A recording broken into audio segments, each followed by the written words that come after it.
천천히 자라도 암이 아닌 건 아니기 때문에 네. 수술을 권유하는 편이죠. 그래서 이렇게 돼 있습니다. 아, 그렇군요. 네. 이렇게 네. 해서 저희가 그동안 알고 있었던 여성암에 대한 오해와 진실을 한번 파헤쳐봤는데요. 오늘은 갑상선암, 유방암, 자궁암을 완치하기 위해서 조기에 좀 발견하고 예방하는 방법과 또 최신 치료법에 대해서 자세하게 알려드리겠습니다. 방송 보시다가 궁금한 점은 전화, 인터넷을 통해서 문의해주세요. 네, 오늘 방청석 여러분들도 퀴즈 잘 풀어주셨습니다. 계속 꼭 함께 해주시고요. 자, 역시 어떤 암이든지 여성암도 마찬가지입니다. 가장 이 완치에 가까우려면 역시 또 조기 발견이 가장 중요할 텐데 네. 자, 사례자를 만나본 후에 계속해서 얘기 나눠보겠습니다. 병원에서 만난 올해 65세의 김건희 씨. 병원에는 무슨 일로 오신 거예요? 저는 8년 전에 갑상선 암 수술을 받았어요. 그래서 매년 정기 검진을 선생님한테 하고. 김건희 씨는 지난 2006년 느닷없이 갑상선암 선고를 받았는데요. 하지만 갑상선암을 일찍 발견해 심각한 상태까지 가는 걸 막을 수 있었습니다. 갑상선암 수술 후 6개월에 한 번씩 검사를 받기 위해 병원을 찾는다는 김건희 씨. 현재는 어떨까요? 그래도 뭐 빨리 발견하셔갖고 예. 괜찮으신 거죠. 내원 10년 전부터 이제 갑상선 양성 경향이 있어서 추적 검사를 열심히 하셨고요. 그래서 1년마다 검사를 하시다가 그 갑상선 1cm 미만의 갑상선암이 발견돼서 비교적 합병증도 없고 수술 범위도 크지 않게 임파선이나 이런 거 절제하지 않고 비교적 잘 치료가 되시고 지금도 잘 건강하게 살고 계신 환자분이십니다. 전조 증상이 거의 없는 갑상선암. 어떻게 조기 발견할 수 있었던 걸까요? 10여 년 전 갑상선 항진증 진단을 받은 김건희 씨. 그때부터 갑상선 검사를 꾸준히 받았습니다.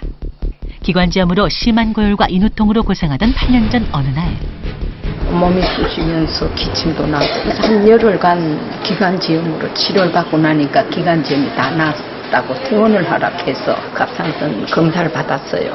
퇴원하려다가 그랬더니만 선생님께서 오후에 오셔가지고 빨리 갑상선 수술을 받아야 되겠다고 그렇게 말씀하셨어요. 기관지염이 나아도 사라지지 않던 김건희 씨의 목에 딱딱한 덩어리는 0.7cm 크기의 암이었습니다. 별다른 문제 없이 추적 검사에서도 재발이나 이런 거 보이지 않으니까 네. 일단 너무 걱정하지 마시고요. 네. 앞으로도 뭐 문제 될 건 그럼요. 운동 열심히 하시고 그리고 골고루 그리고 적게 드시면 네. 훨씬 건강하실 때 도움이 되실 겁니다. 수술 후 운동과 소식을 누구보다 철저히 지켜온 김건희 씨. 수술 부위 유착을 막기 위해 수시로 목 운동을 한다고요. 공중도 열심히 닦고 운동도 게을리 하지 않고 열심히 하고 이렇게 하니까 내가 오늘 수술 전보다 더 건강해진 것 같은 느낌. 누구에게나 찾아올 수 있는 갑상선암. 조기 발견을 위해 내 몸이 보내는 신호에 귀 기울여주세요.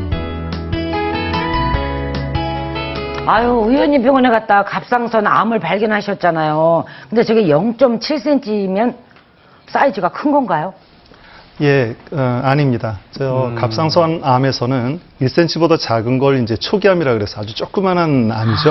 네. 그래서 이 암들은 이제 증상이 없기 때문에 저렇게 초음파를 하거나 저런 다른 증상, 운이 참 좋으신 거예요. 좀 네. 우연히 발견되는 경우고요. 저렇게 그렇죠. 발견됐을 때 네. 빨리 치료하면 10년 생존율이 98%나 되는 좋은 성적을 보입니다. 네. 근데 이제 이런 것도 방치라면 곤란한 점이 있죠. 그렇죠. 네. 예. 그 암 말고 갑상선에 왜 결절 있으신 분들도 있잖아요. 네. 이 결절 같은 경우는 그냥 둬도 되나요? 아니면 어떻게 빨리 치료를 해야 되나요? 이게 쉽게 말하면 혹 같은 거잖아요. 맞습니다. 결절도. 그냥 예. 양성 혹은 여기 계신 분들 초음파를 해보면 거의 반수는 있을 겁니다. 그래요? 근데 그게 다 치료를 필요하지는 않고요. 네. 그래서 말씀하신 대로 양성 혹이 없어지지는 않습니다. 근데 이제 결국은 이제 이게 그냥 두어도 되는 종류죠. 그런데 이게 만약에 양성 혹임이 분명한데도 계속 자란다거나 네. 모양이 자꾸 변한다거나 이러면 그것도 수술을 고려해 볼 대상이 됩니다. 네. 그렇군요. 화면의 사례자분께서도 좀 잘 계속해서 체크를 하시는 게 꼭 필요할 것 같습니다. 건강 잘 지키시고요. 자, 그러면 조기 발견을 위해서는 역시 그 갑상선 암이 과연 있을 때 어떤 증상을 우리가 느낄 수 있는지를 알면 빨리 알아챌 수 있을 것 그렇죠. 같아요. 어떤 증상들이 있을까요? 예, 애석하게도 갑상선암에서는 특유의 증상이 없습니다. 없어요. 예. 아. 그래서 이렇게 이제 만져도 모르나요? 혹이 클 때는 만져집니다. 그런데 저렇게 0.7cm, 뭐 더 작은 건 만져질 수가 없죠. 그래서 이렇게 초음파 검사를 하든지 해서 발견되는 경우가 대부분입니다. 그리고 근데 이제 이런 암도 많이 자라서 주변 조직을 침범하면은 이제 증상이